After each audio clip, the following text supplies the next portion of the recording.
Assalamualaikum warahmatullahi wabarakatuh. Perkenalkan, saya Daftar Febrian dari kelas PR 4402 dengan NIM 150 3204 137. Kali ini, di tugas UAS kali ini, saya akan menjelaskan tentang manajemen reputasi dan krisis yang dialami oleh Apple ini.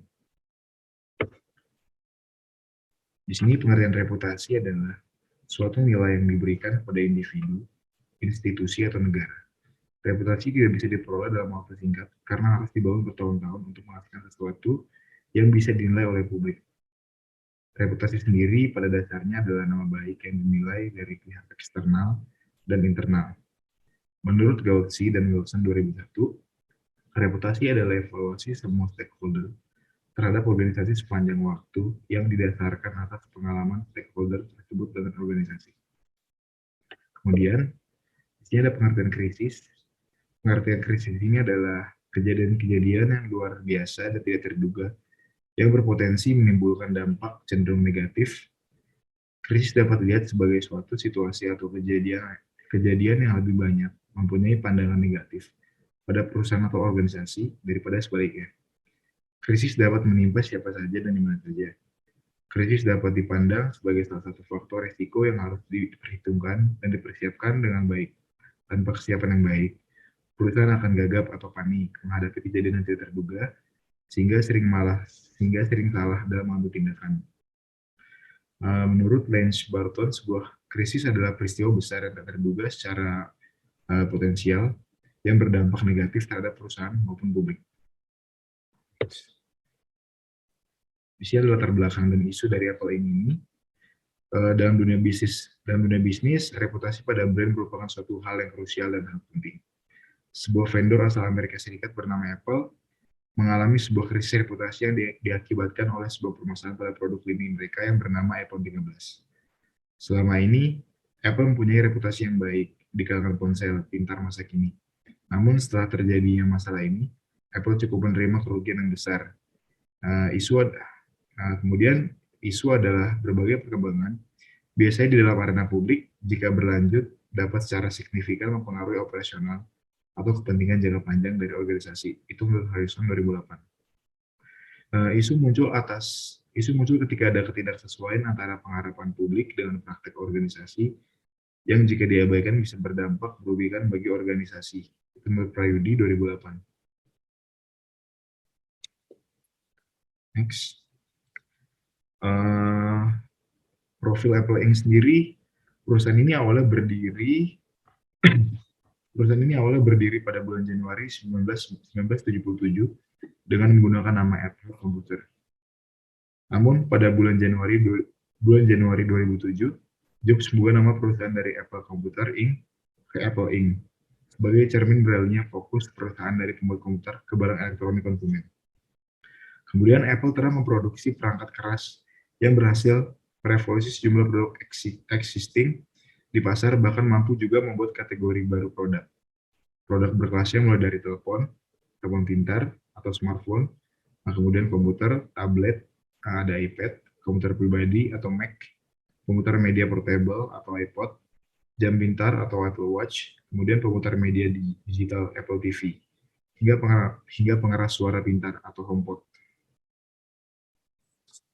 Di sini, Apple pernah mencatatkan rekor fantastis dalam perdagangan tahun 2018 kemarin. Nilai kapitalisasi raksasa teknologi ini mencapai angka $1 triliun AS, atau sekitar 14,443 triliun. Kemudian saham Apple ini melonjak lebih dari $207 AS, atau sekitar 3 juta per lembar saham. Rekor ini bukanlah sulap yang hanya terjadi satu malam saja. Seperti kebanyakan perusahaan kelas kakap lain, perjalanan Apple ini pun seperti logonya tidak sempurna. Maksudnya kayak ada aja lika-likunya. Kemudian di sini ada evolusi logo Apple dari waktu ke waktu. 1976 ini dibuat oleh Roy Wayne, 1977 sampai 1998 dibuat oleh Rob Janoff. 1998 di Transkulen diperbaiki lagi. Kemudian 1998 sampai 2000 itu dirubah menjadi monokrom version atau versi monokrom. 2001 sampai 2007 itu versi Aqua version, dan yang terakhir adalah Chrome version yang sekarang.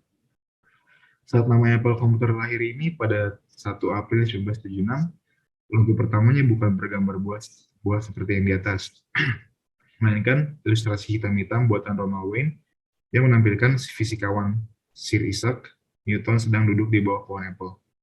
Logo buah Apple tergigit yang digunakan hingga sekarang baru mulai dipakai tahun berikutnya, pada 1977. Rancangan awalnya tampil berwarna-warni dengan garis-garis serupa pelangi. Gigitan itu pun ada alasannya, yakni supaya konsumen tidak salah melihatnya sebagai buah ceri atau tomat. Kemudian,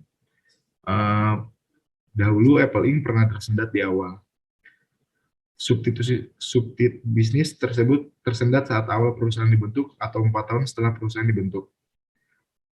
Merek Apple menjadi salah satu yang terkenal di dunia. Bisnis Apple mulai tersendat tahun 1985, diawali dengan Jobs yang dikudeta sebagai CEO dalam sebuah rapat internal. Jabatan CEO kemudian berpihak pada John Sculley. Sejak konflik manajemen tersebut, bisnis Apple semakin terpuruk. Eksistensinya terhimpit di masa komputer pribadi. Macetnya inovasi dan gagasan baru untuk produk Apple menambah kerunyaman perusahaan, ditambah dengan produk yang gagal. Pada kuartal akhir, Apple membukukan kerugian sebesar $867 AS. Kemudian pada saat itu, di mana total valuasi sahamnya tak lebih dari $3 miliar AS. Next.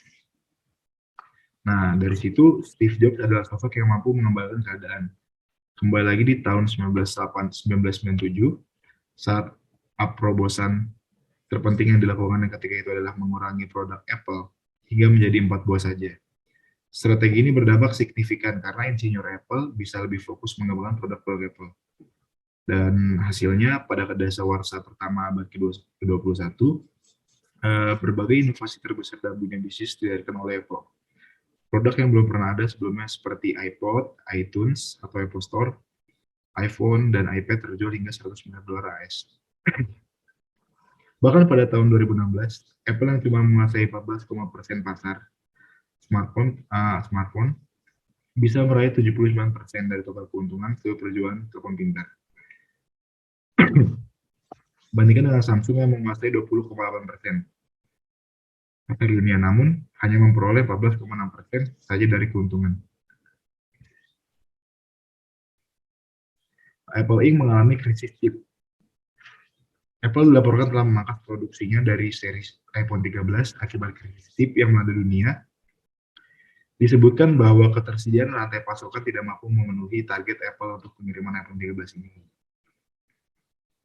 Dikutip dari 9to5Mac, Rabu 2021, laporan menyebut bahwa Apple terpaksa memangkas produksi iPhone 13 series hingga 10 juta unit di 2021.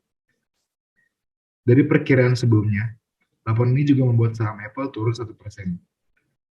Laporan awalnya dibuat Bloomberg ini mengungkap bahwa pemasok utama Apple seperti Broadcom dan Texas Instruments tidak dapat mengirimkan jumlah komponen yang diperlukan. Oleh karenanya, Apple memberitahu pemasok lain untuk mengurangi produksi komponen iPhone 13.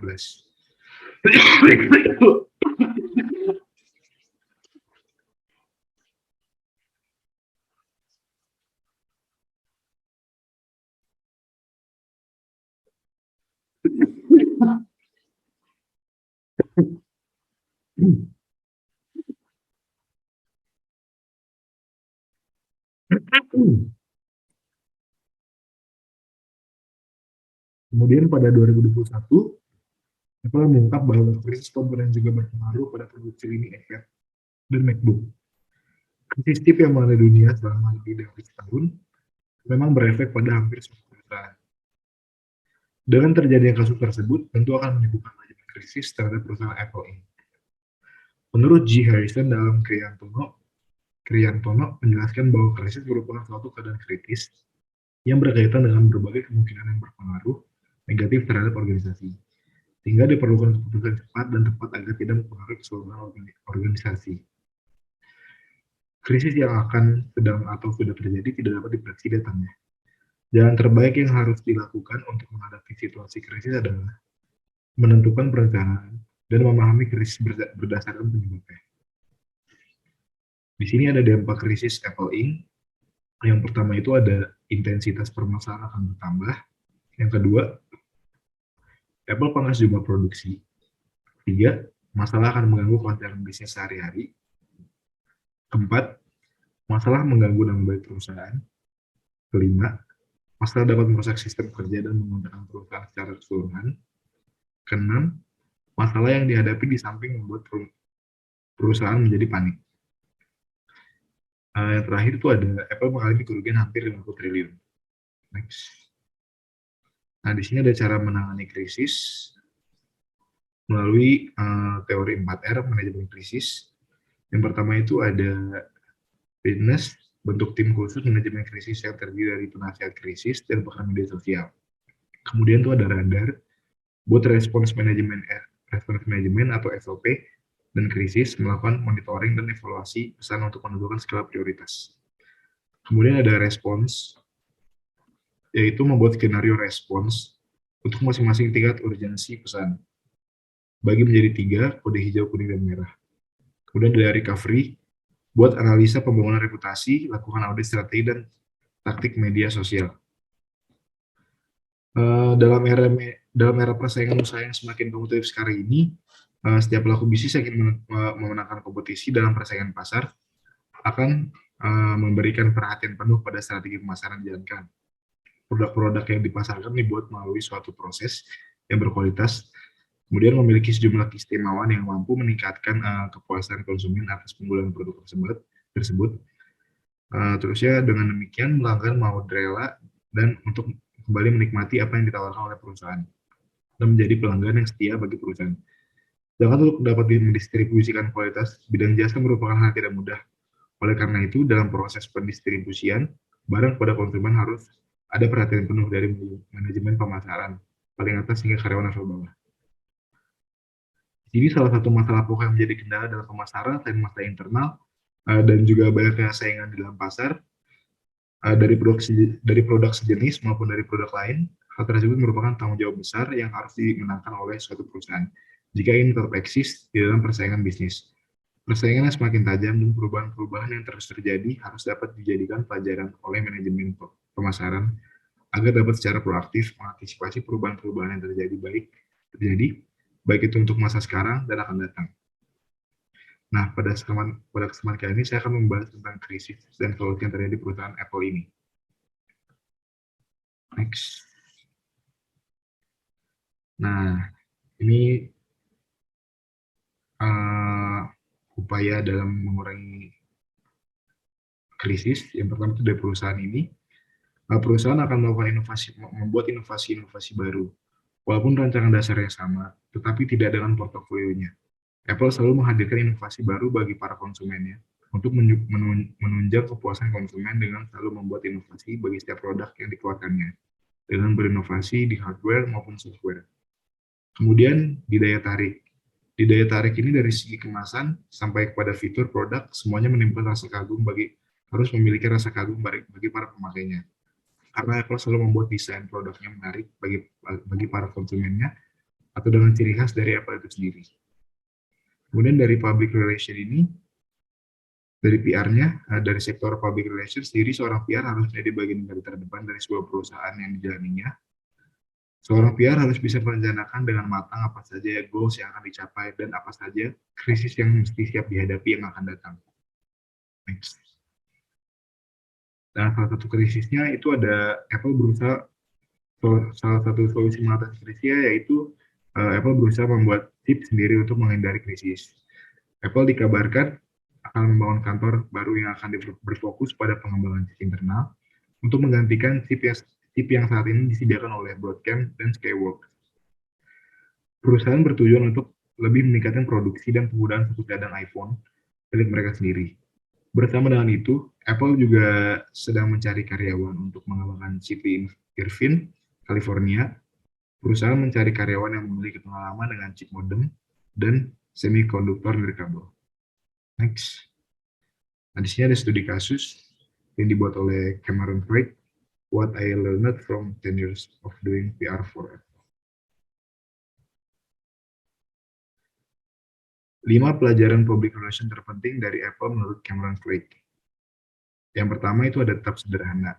Perusahaan Apple menjalankan press dan membuat bahasa yang mudah dipahami oleh semua orang.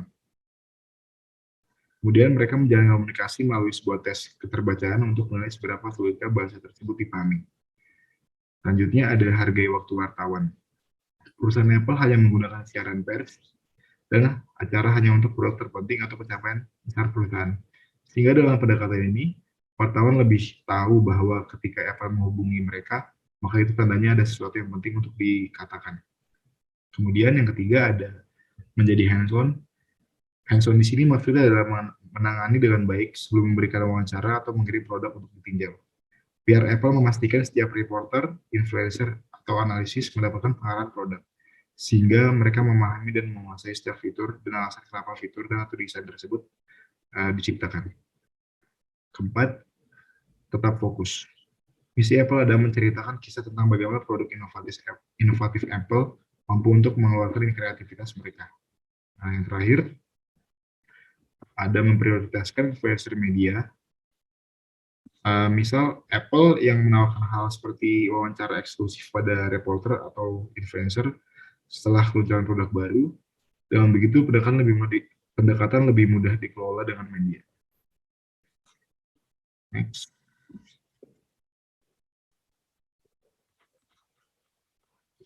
Nah, di sini kemudian ada yang terakhir, kesimpulan dan saran. Saran di sini, dalam merilis produknya, Apple harus lebih memperhatikan kualitas produknya sebelum dirilis, sehingga tidak menimbulkan permasalahan yang akan mempengaruhi reputasi Apple seperti ini. Kesimpulannya adalah, segala aspek perusahaan Apple maupun produknya, perusahaan tersebut terus memberikan inovasi prinsipal berbeda historiographer. Walaupun perubahan prinsipal hanya sekilas begitu saja, namun banyak daya tarik sehingga memikat untuk bisa digunakan produknya tersebut. Sehingga kualitas pun tidak bisa diragukan lagi. Begitu juga dengan harga prinsip, begitu pun dengan juga harga. Prinsipal diberikan irisan produk perusahaan Apple sendiri cukup tidak menjangkau untuk kelas bawah maupun menengah. Irian segala analisis SWOT pun seperti tidak berguna bagi perusahaan Apple. Karena perusahaan Apple memiliki banyak saingan perusahaan produk prinsipal sama Iranian belahan dunia. Dengan permasalahan yang ada di Apple cukup mengalami banyak kemunduran dalam reputasinya, perusahaan Apple berhasil melalui krisis yang dialami dengan menanggapi langsung permasalahan yang terjadi dengan memberikan solusi yang solutif terhadap seluruh pengguna. Berbagai inovasi juga dilakukan untuk produk mereka ke depannya sehingga krisis seperti ini tidak terjadi lagi ke depannya. Mungkin itu saja yang dapat saya sampaikan kali ini. Kalau ada kesalahan saya minta maaf, kurang lebihnya juga mohon maaf. Assalamualaikum warahmatullahi wabarakatuh.